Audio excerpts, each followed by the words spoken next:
What's up, guys? My name is Gabe and welcome back to the Trojan Blade. Welcome back to a brand new video. The news cycle as it relates to USC football has just completely flatlined. So in today's video, I'm pulling a Tim Prangley and letting you be the star of the show. That's right, viewer comments is back and we are at episode number 19. Feels like just yesterday I was debating whether or not to even do these kinds of videos. But of course, before we get into it, guys, if you have a thought or question you want featured in these videos, make sure you follow me on Twitter, join the Blade Discord server, or keep an eye out for my YouTube community post calling for questions. We got a ton of submissions this week, so very excited to get back into these. Also, apologies for the lack of uploads lately. Moving is the absolute worst thing ever. But having said all of that, let's get into it. First up here, we have Inside the Pylon on Twitter, and he asked, what position unit on the defense are you most confident with for the 2024 season? Without a doubt, undisputably, it is the secondary. Both the Trojan safety and corner room is very deep, very talented, but especially when we take a look at those safeties. I mean, we're going 3 deep at each safety spot, which is very impressive, and we most certainly could not say that last year.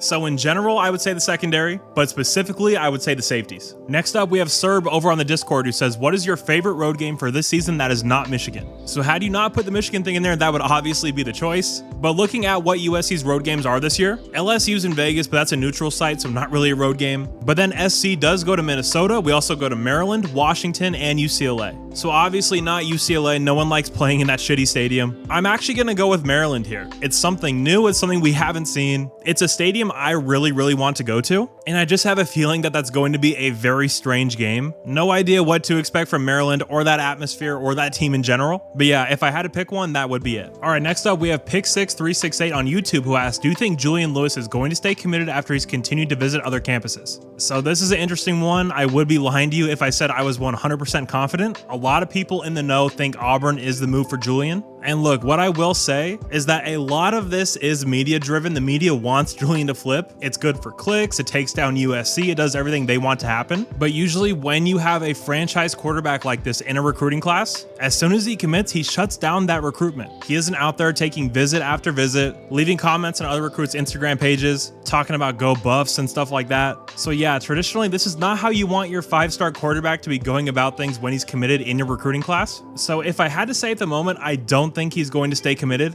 That's just sort of the overall vibe I'm getting from this entire thing. Auburn is all the smoke here, all the buzz. And guys, let's be honest, if you're committing to Auburn over USC and Lincoln Riley and you're a quarterback, you're not that serious about your development. Plain and simple, but as always, we carry on. Next up, we have Greg on YouTube who says, what is the floor and the ceiling for this team? All right, so let's start with the positivity. Let's start with the ceiling. So when we're talking about what is the ceiling for this USC team, that is with the assumption that Dantlin has fixed the USC defense, that he's turned them into a top 50 unit, both in the pass and the run game. One of Miller Moss or Jaden Maiava has hit and is a big-time Heisman winning quarterback. And also that the offensive line has completely gelled, that some players have broken out. Elijah Page has turned into that All-American left tackle we all know he can be. Mason Murphy has taken a massive leap over on the right side. You've stayed healthy in the interior of that line. So a lot has to break right here for this USC team to hit their ceiling. And if that happens, I think 11-1 is the best possible record we could do. This isn't the toughest schedule in the world, but the way it's laid out, there aren't a lot of weeks you can just take off. It's going to be a grind for this team. So 11-1 is an absolutely phenomenal record that will no doubt get you into the Big Ten title game and the college football playoff. Now, when we're talking about the floor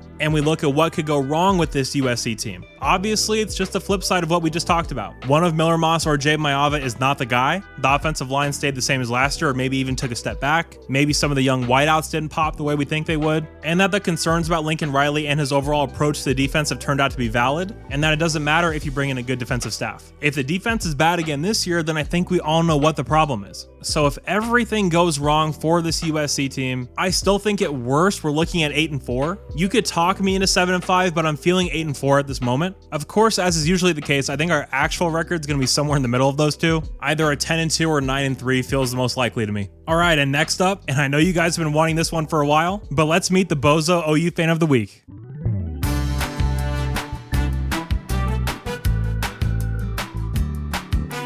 This week's winner is our good friend Wayne, who says OU is better than USC. USC had to cheat to win a national title. USC didn't beat Arizona either. Tebow will never care about defense. USC is a joke. Oh boy, yet another example of the failure of the Oklahoma educational system. I don't know where to even go with this one. A simple Google will tell you that USC did in fact beat Arizona, something OU couldn't pull off last year. And man, it's been almost 2 years and these people are still going on about this. It's very embarrassing that this is still a thing. And I swear these people just sit down and type whatever garbage goes through their minds. Absolutely crazy. And we will see if Jackson Arnold can go through one half of football without having multiple turnovers. After that happens, come and talk to me, Wayne. But yeah, some of them are still mad about it. It's crazy. Next up, we have my man Blackie Chan Gaming from the Light the Torch podcast, and he says, are you ready for the smoke on NCAA 25? First off, I want all of the smoke when the game comes out. And guys, Blackie Chan called me out, and we're going to have to settle it. We could stream it for the people, and you guys, the viewers, should decide what happens to the loser. If you have any suggestions, please do leave them down below. I cannot wait to see what happens to Blackie Chan or whoever else wants some work on NCAA 25. But again, leave suggestions down below. I think that could be a ton of fun to do on the channel. And lastly for today, we have Kibi on the Discord. Apologize if I'm mispronouncing that. But he asked, which games this season do you see being the biggest test for our new and improved secondary? So going through it and not picking LSU because that's the obvious choice, I actually think Nebraska is going to be a challenge. I loved what I saw from Dylan Raiola in the spring game, but say what you will about him with all the transferring and whatnot, but when it comes to his talent, he's as elite as they come. Whether or not that translates to a successful first year on the field remains to be seen, but I like what they're doing with that receiving core. The offensive line is steady as well, and that's going to be a November game. Dylan's going to have a lot of games under his belt. He could be going by that point, and of course, if he is, that could be one of the better quarterbacks USC sees the entire year, so Nebraska is the choice for me there.